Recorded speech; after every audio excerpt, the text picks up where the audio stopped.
We'll go ahead and get started. We have a bit of a little crowd, slim crowd today, but that's all good. That just means more time, more one-on-one time for you all to work on your programming and stuff. But just wanted to welcome everyone. Thank you all for coming out to this ongoing series that sponsored by the Black Research Network for Black and Indigenous scholars, trainees to build your research program. My name is Nicole Kaniki, and I'm the Director of Equity, Diversity, and Inclusion in Research and Innovation at U of T. And in my role, I support initiatives and efforts like the Black Research Network, but EDI across the campus as well, and helping researchers embedded within their research environments, research design, and essentially the entire ecosystem of research, which is so crucial to the work itself. We know that more equitable, diverse, and inclusive research leads to greater impact outputs and also serves a globally diverse world. And so these efforts, are very important, I think, as well, and such an important commitment as well from the institution, from U of T for sure. So before we get started with the program today, I do want to acknowledge that the land on which the University of Toronto operates, for thousands of years, it has been the traditional land of the Huron-Wendat, the Seneca, and the Mississaugas of the Credit. Today, this meeting place is still the home to many Indigenous people from across Turtle Island, and we're grateful to have the opportunity to work on this land. I'm also, as I'm standing here talking about the land acknowledgement, I think back to something that happened recently at, I come from a big basketball family, so NBA All-Star Weekend was in our weekend schedule. But at the All-Star Weekend that they had in Utah, a Canadian singer sang the Canadian national anthem. So she's a Canadian singer-songwriter, July Black. And she changed one term in the Canadian national anthem. Instead of singing our home and native land, she said our home on native land. And it was very symbolic. It was, for me, so impactful, just seeing the solidarity of what she was singing when she said it, but also knowing the backlash she would get from it, but yet she chose to stand in solidarity and to say this is our home on native land, and recognize and acknowledge that in her craft and what she does and on the platform that she had. And for me, that was so powerful because it really demonstrated the importance of all of us taking that opportunity, whatever opportunity we have, to use our platform to ensure that, understanding where we are on Indigenous land, and the responsibility that we have as individuals. The institution, we're part of this institution. The institution has a responsibility to responding to the TRC calls to action, but we as individuals have it as well. And taking that opportunity that we have where we are at, where we find ourselves, to stand in the gap. July Black is a Black woman, and she chose to use her platform and knew the backlash that would come, and even the risk to her own career that might take in doing so. But she chose to do it, to make a stand, to use that platform, right? To stand in solidarity with Indigenous peoples, and knowing and understanding the ongoing harms happening here in our country. And so, I just want to take this opportunity to challenge all of us here in the room as well, that as we do this work, as we do what we do at this institution on native land, that we consider where we are at, that we situate ourselves and understand the importance of our responsibility to this work. And so as we enter into the space too, again, I want to welcome you. We have a really exciting presentation ahead of us, but also we will be spending time with you in finding out about you and where you are at in your research program. So we have a lot of people accessible to you. We could go one-on-one. We'll kind of split it as we see as people's interests are as well for what we'll discuss today. But basically the agenda for today is we're going to have an amazing presentation by our research officers who have graciously came and to visit with us and share with us their knowledge. So a bit of my background too, I've worked in research administration for about, 8-9 years now. And I've truly understood they are the secret sauce of the institutional research ecosystem. They know everything about everything that is research. They know even more than faculty, I can guarantee you that. And so they're come here today to share their wealth and knowledge with us. And I strongly encourage you to take advantage of that and to ask as many questions as you can.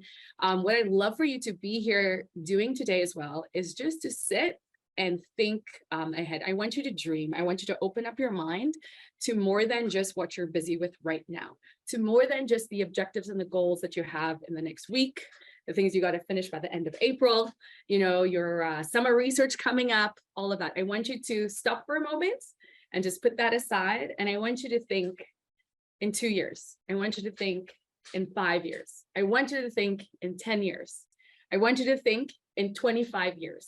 Where do you see yourself with this education that you are getting right now, or as a faculty member having a research program? Where do you see it going? And this is how I want you to approach this information we're going to share with you today, so that you can start to think bigger, but also plan for bigger and what is ahead.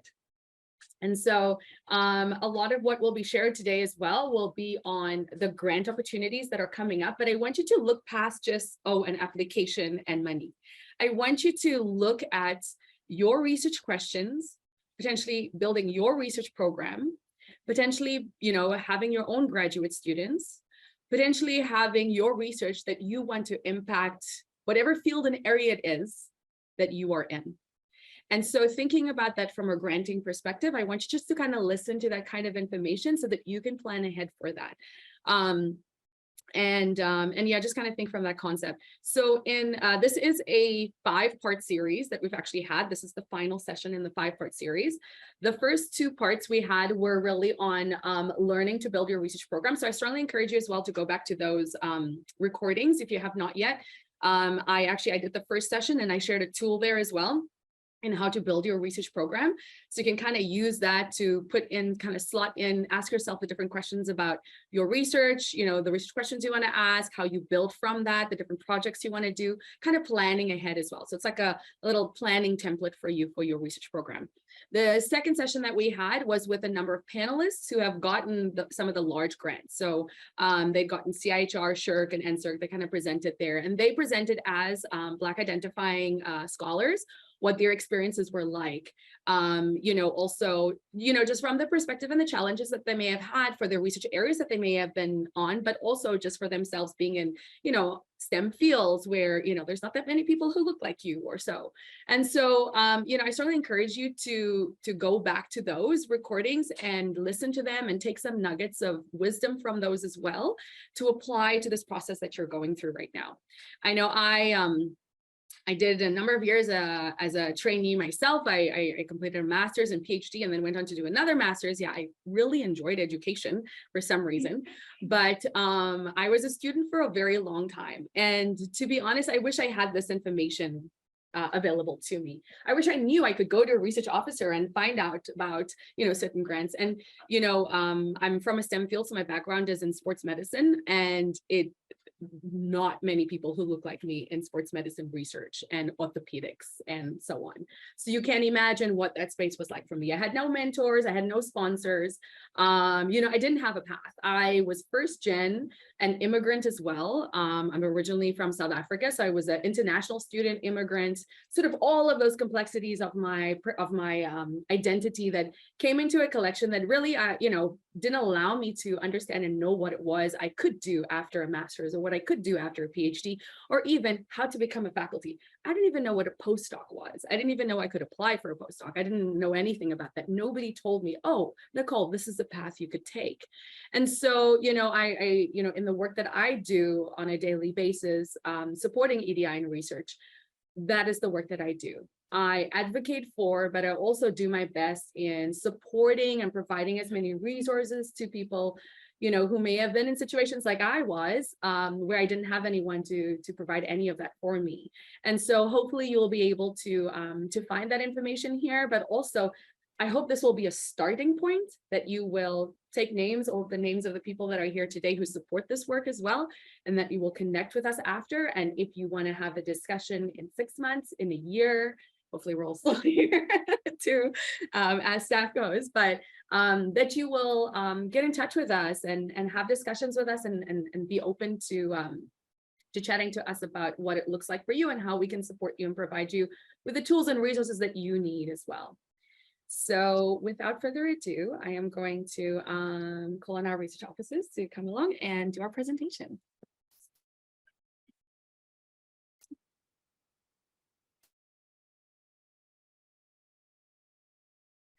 Okay, thank you, Nicole. And good morning.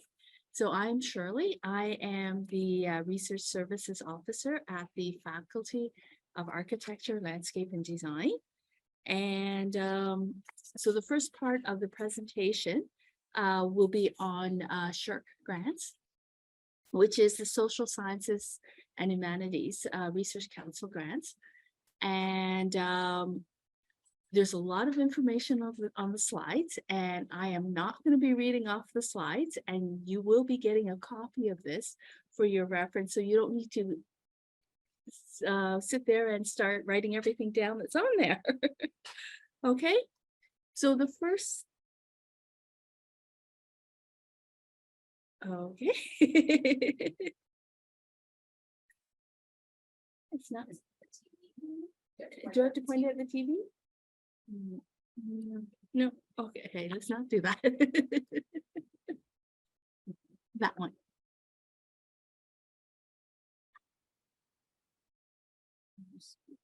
Okay.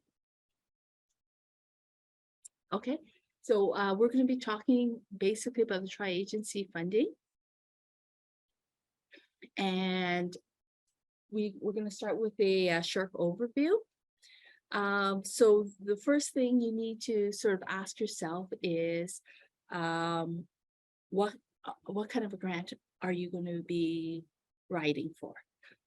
Is it going to be an event? Are you looking for funds for an operating grant? Is there a partner involved? And so those are the suite of the main SSHRC grants.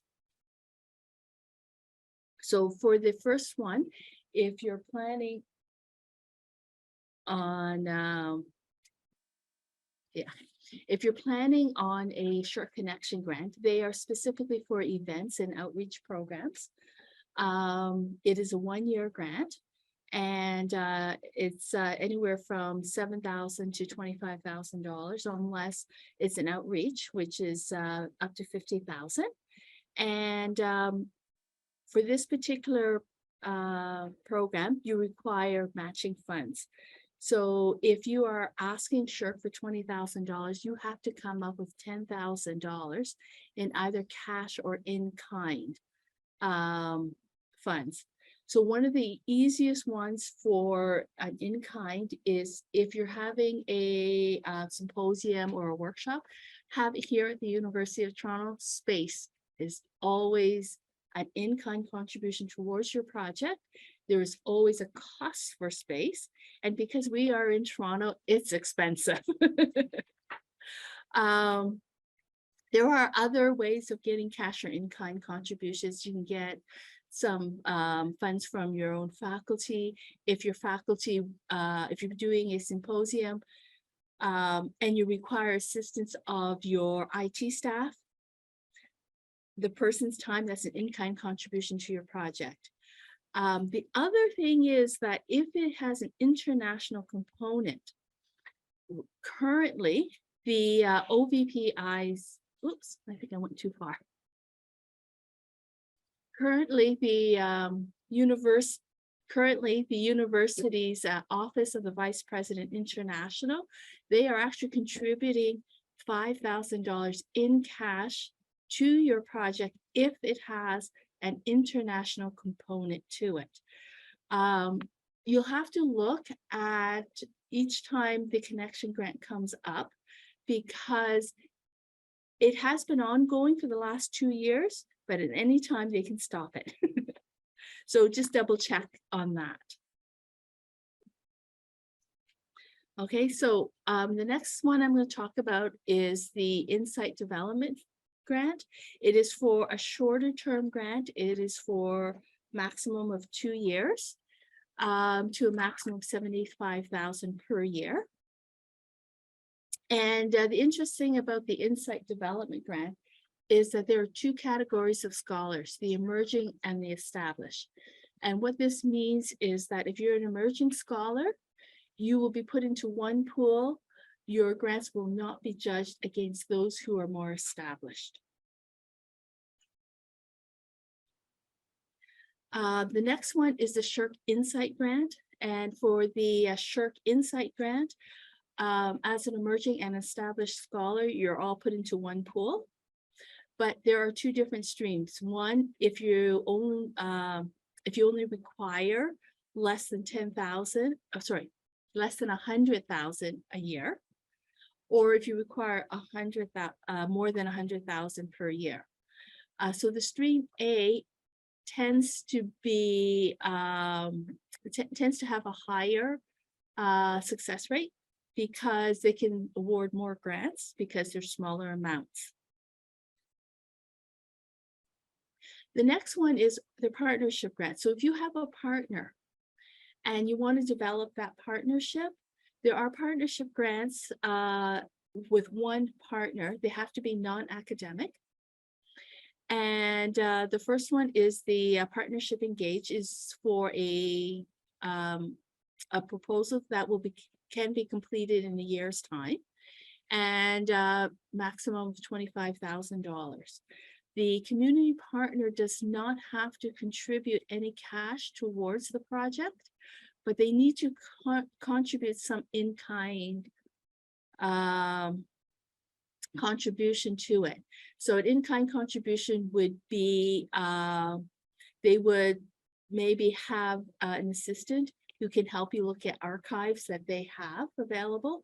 And generally for the partnership engaged grants, it's actually your partner has a research question in which they can't answer themselves, and they require academia to help them answer that question.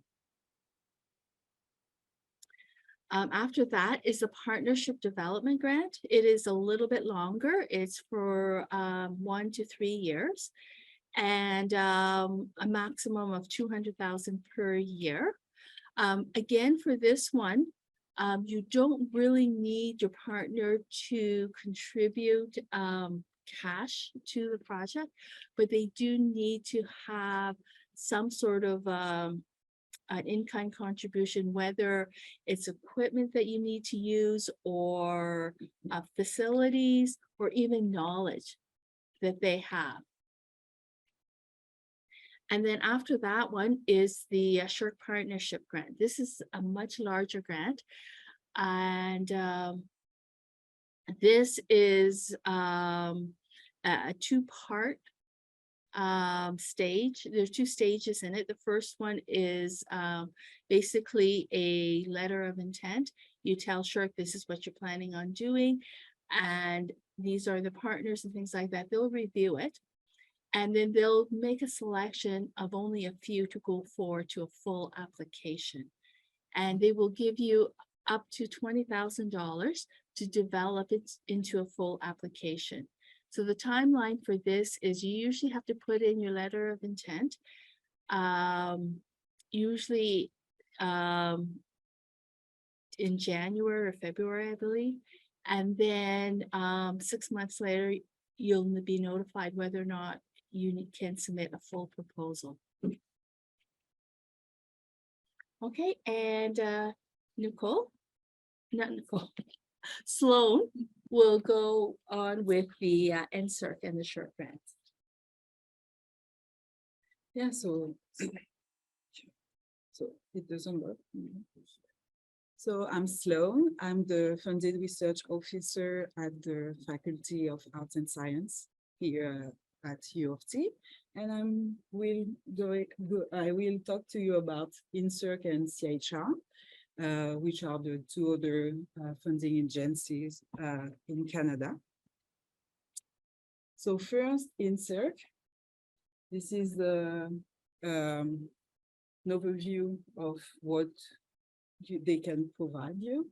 So first, develop, it's for students. So like for SSHRC, you will have many scholarships and fellowships that you can apply for when you are a student or a postdoc. But I will mainly talk about the Discovery Grant, which is the biggest grant that you can apply for. Not the biggest, but it's the most popular. The main one, it's the Discovery Grant, and I will talk to you about that in the next slide. You also have the research tool and instruments which is more for equipment. If you need support for buy new equipment or for repair or for upgrade. And you also have the CREATE program, which is the collaborative research and training experience.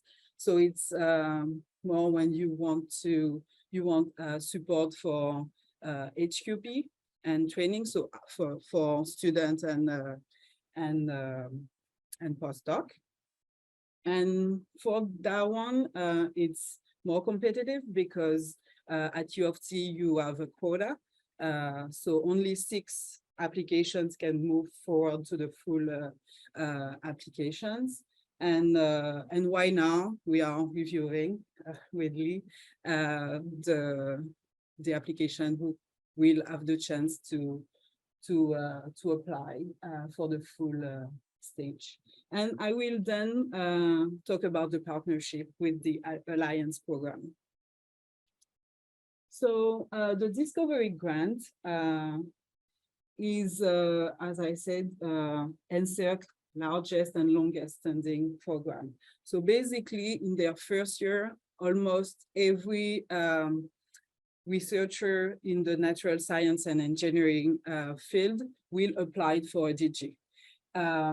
So it's variable. You can apply for 10,000 until roughly 100,000 per year. It's for up to 5 years, and you can apply for that every year. So, but when you already have one DG, you cannot apply for another one. So usually you have to notice your intention to apply in August, and then the final deadline for your full application will be in November. And there is no cost sharing ratio. It's 100% from NSERC. So here you can see the key numbers. So why now around 80% of Canada's researchers in the natural science and engineering field are DG holders, and 500 million DG investment are made annually. In the DG, you also have the subatomic physics DG that you can apply for by yourself or with a co-applicant. And it's for bigger projects, but it's very specific. And also the DG, when you are an early career researcher, you will have the launch supplement that they called. It's 12,500 one-time payment that they will give you to boost your research as a new faculty. So now I will move to the partnership program, which is Alliance. It's a pretty new program because it has been launched in 2019. You have the main 2 options, the 1 and 2. I will talk about them in the next 2 slides. You also now have the international alliance. So it's when you want to partner with someone abroad, but it needs to be from the academic sector. You have 2 streams. You have the catalyst. If you want to build a new collaboration with someone in another country. And you also have the collaboration. It's bigger, and it's to leverage international collaboration here in Canada. You also have the quantum call. It's to address the national quantum strategy, which is ongoing right now, and you can apply for it until October. You also have the missions, which are the special calls. So you cannot apply for them at any time like the others, because it's for, like they said, special call, it's for specific topics. So they will, from time to time, say, okay, we can fund for this specific area, research area. And if your research is within the area, this area, so then you can apply. And it will usually have a deadline. And also you have the MyTax Accelerate joint funding. So if you need more money to for the training of your HQP, you can apply jointly with MyTax. So the Alliance grants option 1 supports research in the natural science and engineering to generate new knowledge and accelerate the application of research results for the benefit of Canadians. So you need a partner, which can be from the private sector, public or non-for-profit sector organizations, and you have to be in a university. So you can have roughly between 20,000 to 1 million per year. You can ask money for 1 to 5 years, and you can apply anytime. So anytime you have a partner and you have something interesting that you want to work with, you can apply for the Alliance option 1. And here there is a cost sharing ratio with the partner, depending on the sector where it's from. So why now? You have more than 20,000 students who are receiving training in research and development using this Alliance program. And you also have the option 2. And the option 2 is basically, the difference is like here you need to meet, your research has to address an unmet societal need. And usually it involves a non-for-profit partner. And so because of that, NSERC can contribute to the full amount of the grant, but the partner needs to contribute at least for in-kind. Yes, and so in the tri-agency, you also have CIHR for all health-related research. So for CIHR, you also have scholarship, fellowships, and some special call, but the main program is the CIHR project grant.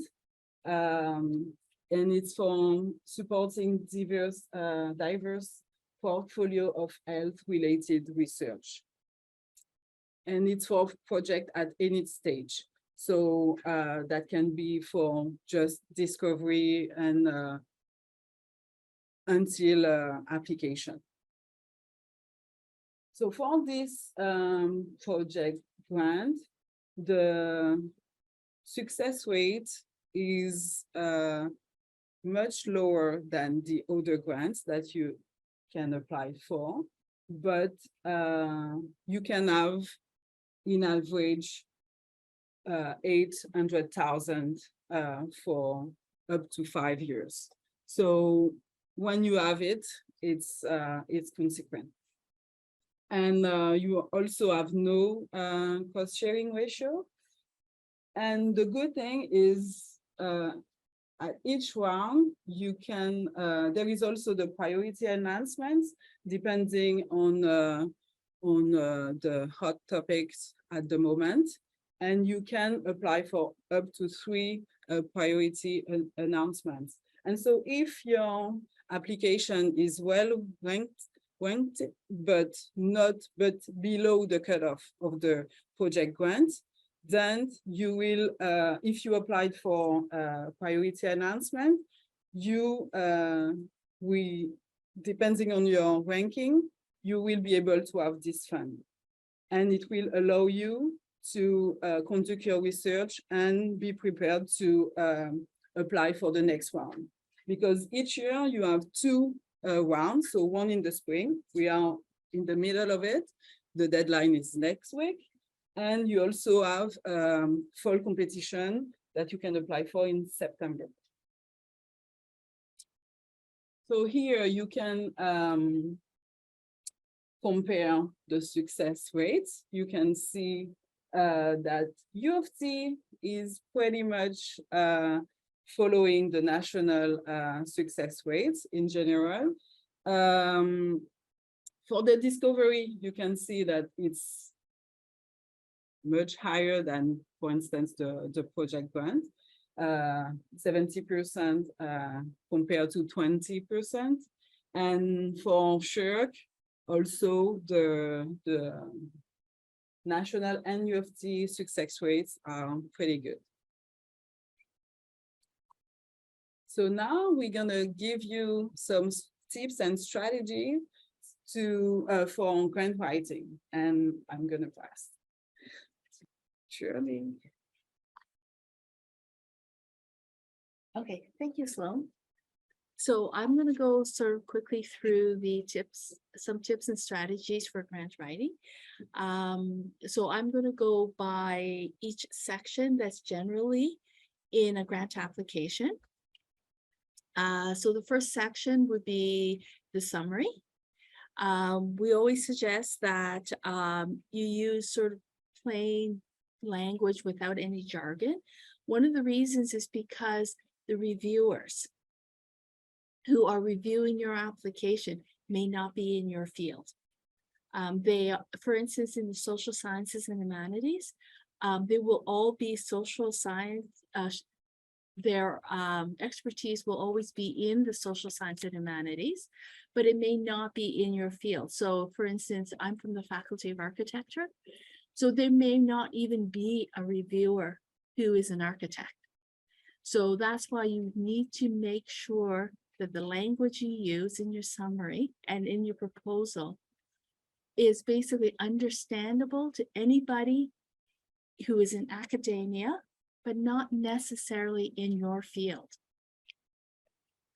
So in your summary, you need to sort of make sure that you identify what the challenges are or the issues are, and why it's important, and which will go to your goals and your objectives for your proposed research. And also, you need to explain why is this important. In the objectives, you should always point out exactly what the problem is, why it's important, as well as what the existing knowledge is and why it's inadequate and why you need more information about it. The other thing is you should always use headings in your proposal description. That's usually the lengthiest part of your proposals. It's anywhere from 5 to 8 pages long usually. And the bottom line is make it easy for your reviewers. Reviewers are probably reviewing upwards between 20 to 30 proposals. And they want to make it simple. They want it easy to find the information that they need to adjudicate your proposal. So by using headers, it makes it a little bit easier for them and they'll appreciate it. So they'll be happier when they're reviewing your proposal. In your methodology section, make sure you put in details. The reviewer should know exactly how you are going to be answering your research question. And also identify who is going to be doing the work. In all of the programs, there is an emphasis on HQP. Bottom line is, by having HQP work on your proposal, you are training the next generation of researchers. Oh, sorry, highly qualified personnel. So they can range from undergraduate students, graduate students, postdocs, research associates. Okay.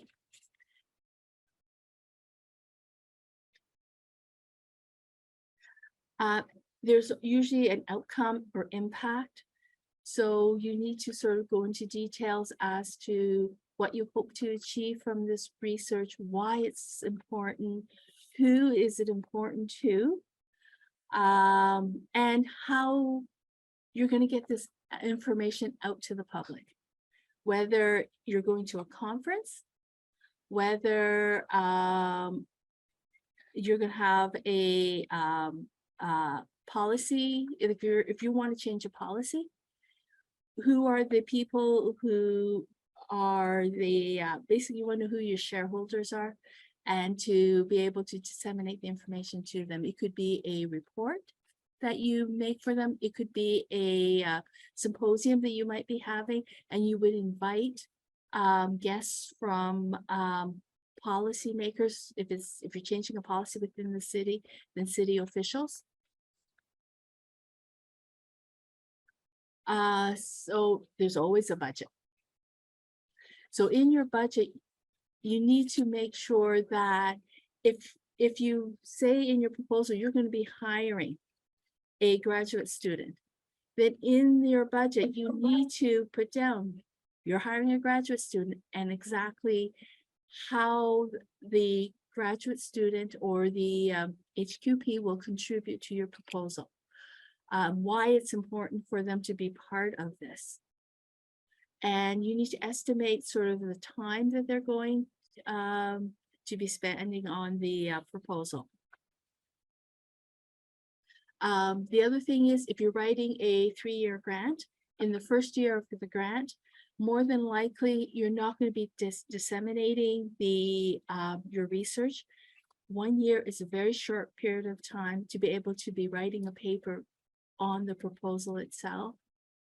So by saying, oh, you're going to go to a conference, that may not be suitable, and it'd be good to wait till the second year. They also like it if you create opportunities for your HQP to attend these conferences as well, because it's part of their training as well to be the next generation of researchers.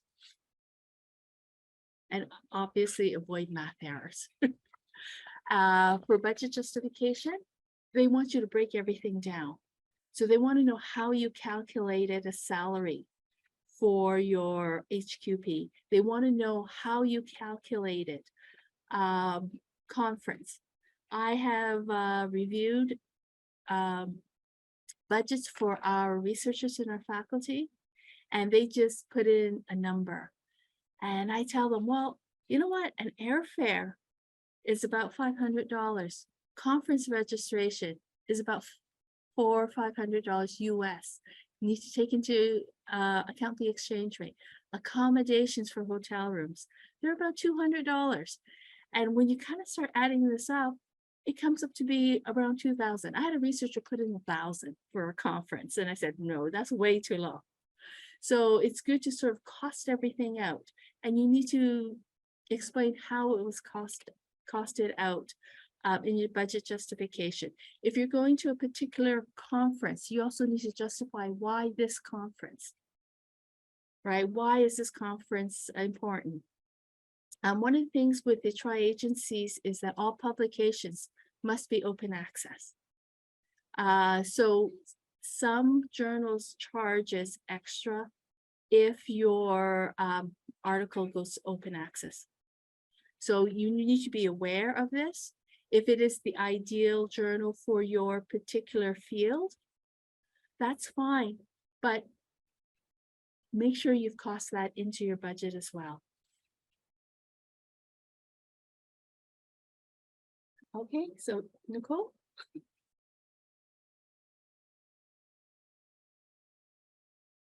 I'm not Nicole, sorry, Sloan. I'm Nicole today. do love it. Yeah, so this is the top 10 tips for grant writing. So start early. This is the, yeah, for everything, start early because you will need time for revision. So yeah, the better, the sooner. When you know you're gonna apply, do your research, do everything to be prepared. So 2, read the instructions. Yes, because you have to be aware of the eligibility, because sometimes you can be eligible for one grant and not for the another one from the same agency. So you have to be sure about that. You have to know if you can bring collaborators or partner or co-applicants. If a partner is involved, do you need letters of support from them? Your HQP, are you able to use the grant for their salary, for instance, for their training? You have to really know all of that.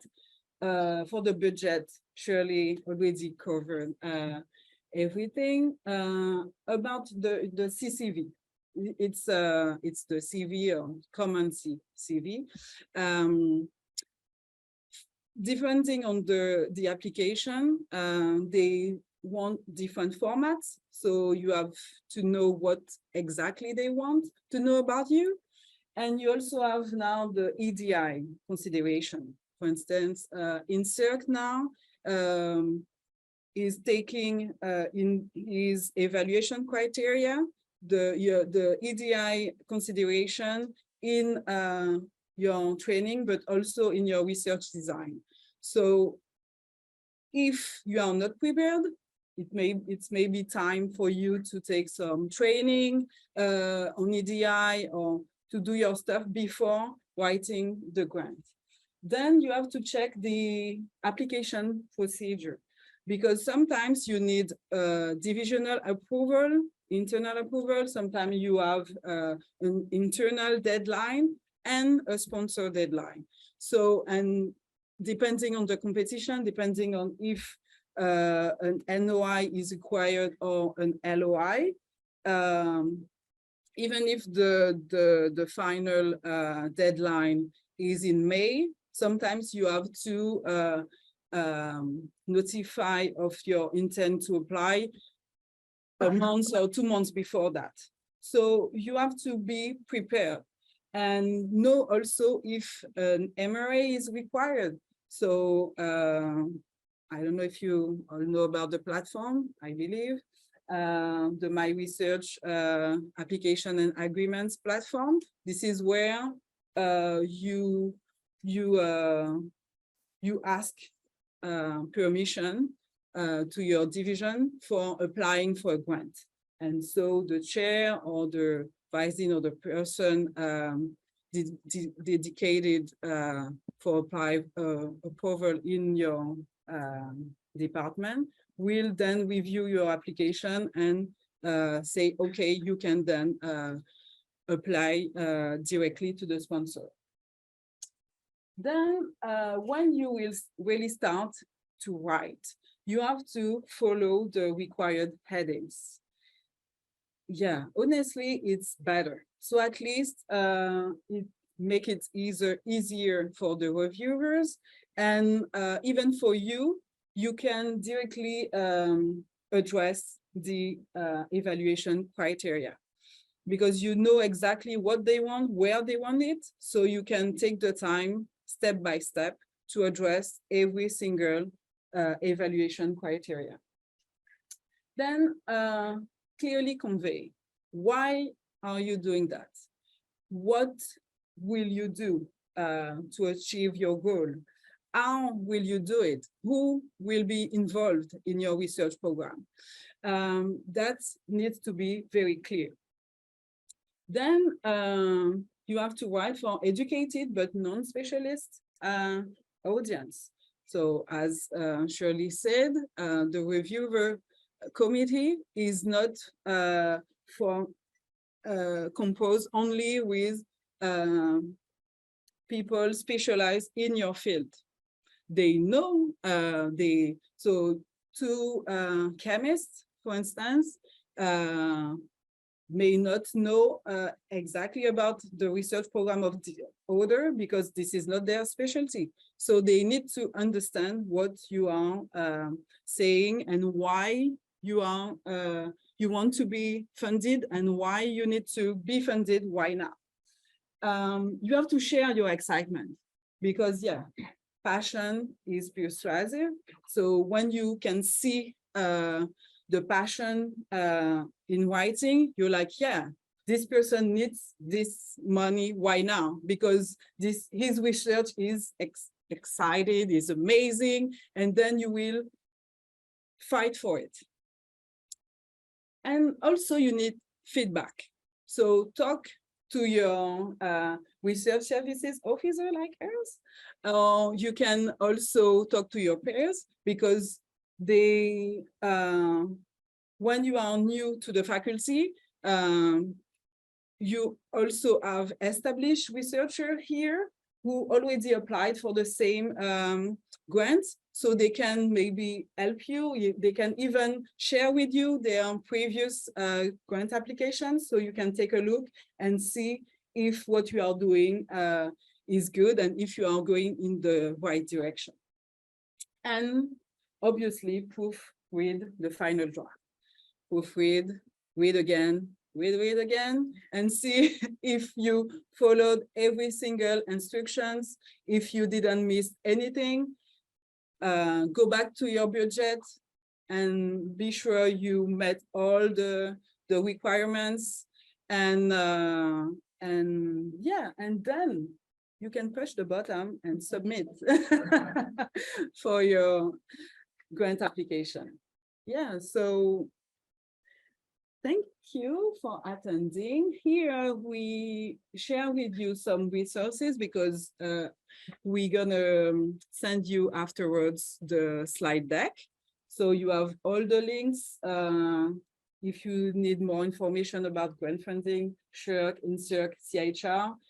The University of Toronto also have its own funding opportunities database. So you can go there. The U of C Research Alerts is very good if you are not a member, you are not receiving the weekly email. Please subscribe because it's great, because you will be aware of any single new grant opportunities on a weekly basis.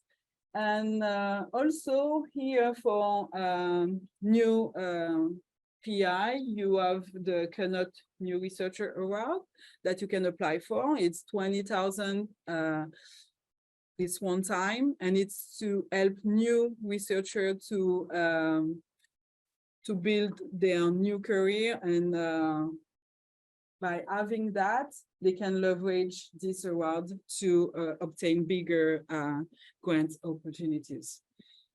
And here we also shared with you some opportunities for Black and Indigenous students and trainees. So you do have the SSHRC Why Now. For NSERC, you don't have a quota, but for CIHR and SSHRC, you do have a quota. So it's more competitive, but it's I think it's a good opportunity to look at. Here you do have two other opportunities for Indigenous and Black researchers that you can take a look on. And yeah, we share many others. So feel free when you have the slide deck to click and see what it's about. And so thank you so much for attending. Shirley and I are happy to assist you right now with all the questions you may have, and Nicole as well. Thank you for inviting us. Thank you so much. That's great.